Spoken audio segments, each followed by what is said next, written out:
బతికే వాళ్ళు కొందరే. జీవము గల దేవుని కొరకు సజీవ యాగంగా బతికే వాళ్ళు కొందరే. రోషము గల దేవుని కొరకు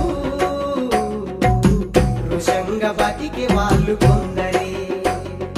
జీవము గల దేవుని కొరకు సజీవ యాగంగా బతికే వాళ్ళు కొందరే.